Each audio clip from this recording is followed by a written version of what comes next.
आपको मालूम ही होगा, हाल ही में रांची में एक बड़ा हादसा होते होते टल गया। आप अगर इस चीज़ से अनजान हैं तो मैं आपको बताते चलूं कि पटना से एक इंडिगो फ्लाइट रांची आ रही थी और रांची पहुंचने के दरमियान में जब यहाँ एयरपोर्ट के एरिया में जब पहुंच रही थी उस समय प्लेन एक गिद्ध से टकरा गई और फाइनली उसे आनन फानन में इमरजेंसी लैंडिंग करवाना पड़ा, जिसमें कुल 175 पैसेंजर सवार थे और सभी को लैंडिंग से पहले यह तो जरूर पता था कि प्लेन में कुछ घटना जरूर घटी है और यही कारण से एयरपोर्ट के चारों ओर प्लेन चक्कर लगाया लगभग 10 मिनट तक। यह सब जानकर सभी लोग आश्चर्य थे और सभी लोग डरे हुए सहमे हुए थे कि पता नहीं अगला पल हमारा क्या होने वाला है, अगला पल किस तरह बीतेगा, या किसी को नहीं मालूम था, क्योंकि एयरपोर्ट पहुंच जाने के बाद भी प्लेन सही तरीका से लैंडिंग नहीं कर पा रहा था और 10 मिनट तक वो उसी तरह से झूलते रहा एयरपोर्ट के आसपास और वह समय पर लैंडिंग नहीं किया। फाइनली सब कुछ चेकिंग होने के बाद जब वह सब देख लिए कि हमारा प्लेन ठीक है, लैंडिंग गियर्स ठीक है,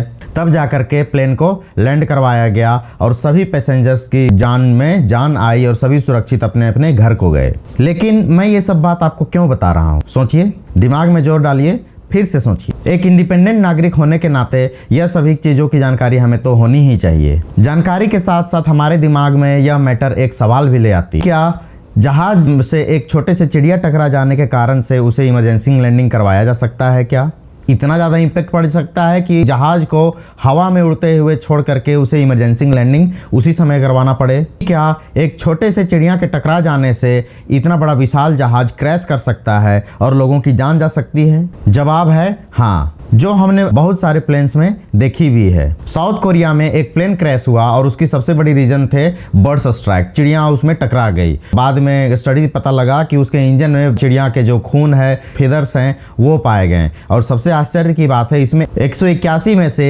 179 पैसेंजर्स की जान चली गई और कारण है बर्ड्स स्ट्राइक। यूएस के बॉटसन लोगन इंटरनेशनल एयरपोर्ट में 1960 को प्लेन क्रैश हुआ, कारण बर्ड्स था, जिसमें 72 में से 10 ही बच पाए, मतलब पूरे 62 पैसेंजर की जान चली गई। 1988 में 35 लोगों की जान यूथोपिया प्लेन क्रैश में गई, कारण सिर्फ और सिर्फ बर्ड स्ट्राइक। और हिस्ट्री अगर खंगालेंगे तो ऐसे अनेक आपको एक्सीडेंट्स मिल जाएंगे, ऐसे अनेक प्लेन के क्रैशेज मिल जाएंगे जहां पर लोगों की जान गई और कारण था बर्ड स्ट्राइक। आपको बर्ड स्ट्राइक का मतलब अगर नहीं समझ में आ रहा है तो मैं आपको बताते चलूं कि बर्ड स्ट्राइक उसे कहते हैं जिसमें बर्ड्स जो है उड़ते हुए जाकर के प्लेन से टकरा जाते हैं, चाहे वो प्लेन के इंजन से टकराए, प्लेन के बाकी बॉडी पार्ट से टकराए, जैसे नोज हो गया, विंग्स हो गए, ये सभी पार्ट्स में टकराए, वो मैटर नहीं करता है, प्लेन से जाकर के टकराने को ही बर्ड स्ट्राइक कहते हैं। और दूसरा जवाब है ना, अगर बर्ड्स जो है प्लेन से जाकर के टकरा गई तो प्लेन क्रैश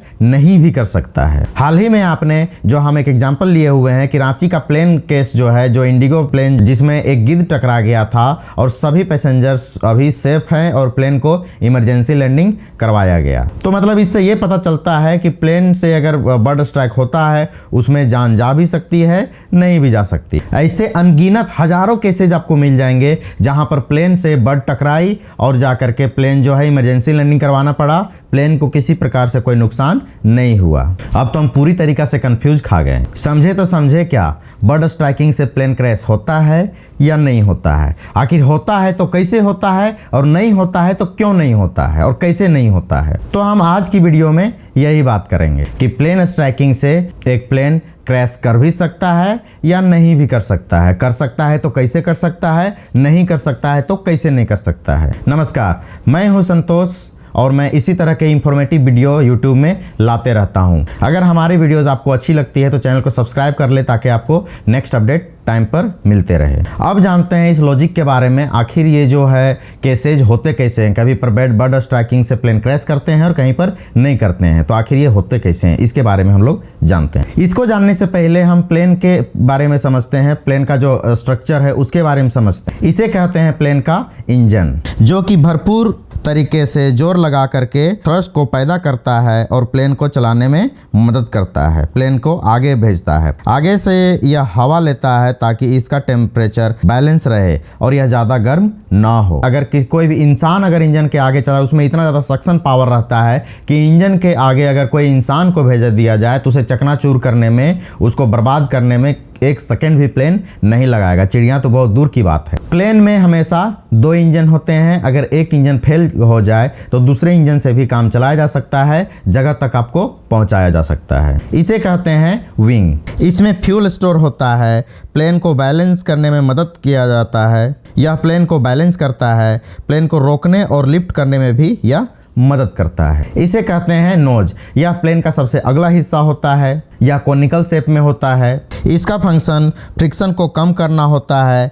इसे रडार सिस्टम और बाकी सेंसिटिव इंस्ट्रूमेंट जैसे वेदर रडार सिस्टम और एंटीना मौजूद रहते हैं। और ये है विंडशील्ड। ये बड़ा सा ग्लास आप शीशा एरिया देख रहे हैं जो कि हमारे कार्स में भी होते हैं, सेम इसी तरह यहाँ पर भी विंडशील्ड अवेलेबल होता है। इसका काम स्पेशली पायलट्स को क्लियर विजिबिलिटी देने के साथ साथ हवा के प्रेशर से बचाना भी रहता है। बोइंग जो कि एक बहुत ही बड़ी प्लेन निर्माता है या प्लेन बनाती है, उसके अनुसार बर्ड स्ट्राइकिंग का जो रेशियो होता है, परसेंटेज होता है, वह इंजन में 41%, विंग्स में 31%, नोज में 8%, विंडशील्ड में 13% और फ्यूल एज में 4% होता है। मतलब ये सारे जो परसेंटेज है वह बर्ड के स्ट्राइकिंग का परसेंटेज है। अगर बर्ड आते हैं तो मान के चलिए इंजन में, तो इंजन में इसका चांसेस है कि 41% बर्ड स्ट्राइकिंग का चांसेस होता है, क्योंकि इंजन में जो सक्शन होता है वो खींचता है हर एक चीज़ को, और खींचने से क्या होता है कि उसके आसपास में भी अगल बगल में भी चिड़िया अगर आ जाए तो वो उसे अपने और खींच लेगा और उसे अपने अंदर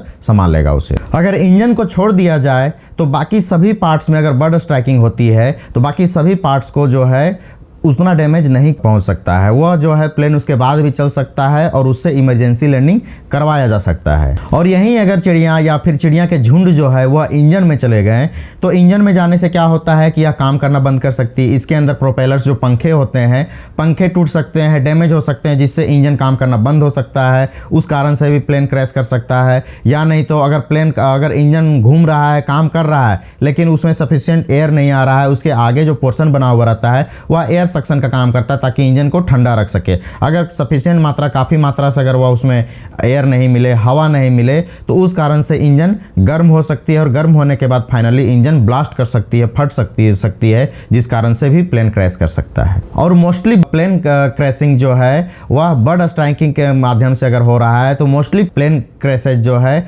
वह इंजन के खराब होने से ही या इंजन के ब्लास्ट होने के ही कारण होता है। और सब में यही पाया गया है कि सब में चिड़िया जा करके फंस गया। हाल ही में जो अगर रांची का केस लिया जाए तो इंडिगो प्लेन में क्या था कि पक्षी जो है जाकर के उसके नोज में टकरा गई थी, है ना। पंछी जो है जाकर के इंजन में नहीं टकराई, नोज में जाकर के टकराई, जिस कारण से प्लेन को इमरजेंसी लैंडिंग करवाया गया और प्लेन भी सुरक्षित है और सभी पैसेंजर भी सुरक्षित है। अगर वही इंजन में जाकर के वो पक्षी जाता तो शायद कुछ ज़्यादा बड़ी घटना घट सकती थी, जो कि ऊपर वाले के आशीर्वाद से ऐसा नहीं हुआ। एक रिसर्च के अनुसार माने तो बर्ड स्ट्राइकिंग का केसेज जो है प्लेन में, जब प्लेन लैंड करते रहती है उस समय मैक्सिमम होता है, जो कि 61% है। टेक ऑफ के दौरान यही घट जाता है और वह 36% है। और जब यह प्लेन अपने स्थिर पोजीशन में चल जाती है, अपने लाइन पर चलते रहती है, इधर उधर नहीं रहती है, अपने मतलब वो रडार में चले जाती है, अपने रूट में चले जाती है, उस समय ये परसेंटेज घट करके सीधा 3% हो जाता है। तो ऐसा क्यों होता है, यह भी एक बहुत बड़ा सवाल है कि प्लेन जो है टेक ऑफ करता है, लैंड करता है, उस समय 97% बर्ड स्ट्राइकिंग होती है और जब प्लेन अपने रूट में चलते रहती है तो मात्र 3% बर्ड स्ट्राइकिंग होती है। तो इतना बड़ा डिफरेंस क्यों होता है, इसे समझने के लिए हम अपने वायुमंडल यानी एटमॉस्फेयर को हम लोग समझते हैं। वायुमंडल या हमारा एटमॉस्फेयर जो है वह पृथ्वी के जमीनी स्तर, मतलब हमारे लैंड पृथ्वी से लेकर के ऊपर अंतरिक्ष यानी स्पेस तक फैली हुई है और यह 5 भागों में इसे डिवाइड किया गया है। सबसे निचले वाले को ट्रोपोस्फेयर कहते हैं, उससे ऊपर स्ट्रेटोस्फेयर आ जाता है, उससे ऊपर मेसोफेयर, उसके ऊपर थर्मोस्फेयर और फिर एक्सोस्फेयर होता है। इसके बाद स्पेस हमें मिल जाती है। स्पेस मतलब अंतरिक्ष, जगह नहीं। अब आपको समझ में आसानी से आएगा कि लैंडिंग और टेक ऑफ के ही दौरान 97% बर्ड स्ट्राइकिंग आखिर क्यों होती है। क्योंकि लैंडिंग और टेक ऑफ का काम जो है वह ट्रोपोस्फेयर में होता है। और ट्रोपोस्फेयर एक ऐसा लेयर है जहाँ पर सभी नेचुरल फेनोमेनन ओकर करते हैं, सभी जैसे कि बारिश होना या फिर इसके ऊपर ओजोन लेयर होना या फिर ट्रोपोस्फेयर में चिड़िया का उड़ना, ये सारे काम जो है यही लेयर में होती। चिड़िया अपना जो है सारा हलचल सारा काम यही लेयर में करती। तो स्वाभाविक सी बात है जहाँ सबसे ज़्यादा चिड़िया पाई जाएगी वहाँ तो ऐसा केस मिलेगा ही मिलेगा। इसके ऊपर वाला जो भाग होता है वह होता है स्ट्रेटोस्फेयर, और इसमें चिड़िया को उड़ने का उतना ज़्यादा कैपेसिटी नहीं होता है और प्लेन इसी में जो है अपना स्थिर पोजीशन में उड़ते रहता है। मतलब अपना रूट जो है जहाँ भी जाना रहता है इसका रूट यहीं से वह जो है अपना नॉर्मल स्टेज में प्लेन आ जाता है। और यहाँ पर मतलब 99% बर्ड जो है नहीं उड़ सकते, कुछ कुछ एक्सेप्शनल बर्ड ही उड़ सकते हैं जैसे कि वल्चर्स और क्रेन्स, यही सब जो है वहाँ पर उड़ सकते हैं, वो भी एक्सेप्शनल केस में। रेगुलर केस में आपको यहाँ पर वैसे चिड़िया नज़र नहीं आएगी। इसीलिए यहाँ पर बर्ड स्ट्राइकिंग का केस 3% घट करके आ जाता है, मतलब ना के बराबर होता है। रांची वाले केस में भी सेम यही हुआ कि वल्चर जो है, गिद्ध जो है वह उस क्षेत्र में उड़ रहा था और रांची में जो है वह प्लेन लैंड करने का तैयारी में जा रहा था, 4000 के फीट में जा रहा था, जहाँ पर जो है या दोनों लेयर के जो है वह बीच का एरिया है जहाँ पर वह लैंडिंग का प्रोग्राम बना रहा था, वहाँ पर जाकर के ऐसा केस सामने आया। और फाइनली सभी परेशानी से गुजरने के बाद, सभी चेकिंग से गुजरने के बाद प्लेन को सुरक्षित लैंड करवाया गया। आपको यह जान आश्चर्य होगा कि सिविल एविएशन अथॉरिटी के अनुसार यूनाइटेड किंगडम में हर साल 1500 बर्ड स्ट्राइकिंग केस नोट किए जाते हैं। उसमें से मात्र 100 केस ही ऐसे होते हैं जिसमें प्लेन को कोई इम्पैक्ट पड़ता है, जैसे कि रांची वाले केस में हुआ कि उसका नोज का एरिया जो है वो बम जो है आगे का टूट गया, है ना। तो उसी तरह 1500 में से मात्र 100 जो ऐसे हैं, 100 जो ऐसे केसेज हैं जहां पर प्लेन को कोई इम्पैक्ट पड़ता है, बाकी में किसी प्रकार का प्लेन को कोई इम्पैक्ट नहीं पड़ता है। यह परसेंटेज अगर इसमें देखा जाए तो मात्र ये 6.66% आता है। मतलब चांस है कि अगर आप प्लेन से जा रहे हैं और कोई बर्ड स्ट्राइक करता है तो 6% आपको चांस है कि प्लेन को कोई इम्पैक्ट पड़ सकता है, नहीं तो नहीं पड़ सकता है। और यह भी एक चौंकाने वाली बात है कि बर्ड स्ट्राइकिंग जो है वह सुबह सनराइज के समय और शाम को सनसेट के समय ज़्यादा होती है। अगर इस समय प्लेन लैंड कर रहा है और टेक ऑफ कर रहा है और अगर वो कोस्टल एरियाज़ में हो, आसपास में तालाब हो, आसपास में वाटर बॉडीज़ हो और जो है चिड़िया को ऐसे ही ओपन एरिया पसंद लगता है, तो एयरपोर्ट तो खुला एरिया रहता है, तो वैसे एरिया में चिड़िया का जो है एक्टिविटी बहुत ज़्यादा बढ़ जाती है, वह हलचल बहुत ज़्यादा बढ़ जाती है, जिस कारण से इस समय बर्ड स्ट्राइकिंग का केस बहुत ही ज़्यादा बढ़ जाता है। आपको यह इंफॉर्मेशन कैसा लगा कमेंट बॉक्स में ज़रूर बताएं, अपनी बहुमूल्य राय ज़रूर दें। और आपको यह वीडियो अगर अच्छा लगे तो चैनल को सब्सक्राइब करें और ऐसा ही इंफॉर्मेटिव वीडियो हमारे चैनल में ऑलरेडी पड़े हुए हैं और आते रहते हैं, तो जा करके चैनल को देखें और भविष्य के इन्फॉर्मेशन के लिए, नोटिफिकेशन के लिए चैनल को सब्सक्राइब कर दें ताकि अगला आने वाला वीडियो आपको रेगुलर उसका अपडेट मिलते रहे। बहुत बहुत धन्यवाद।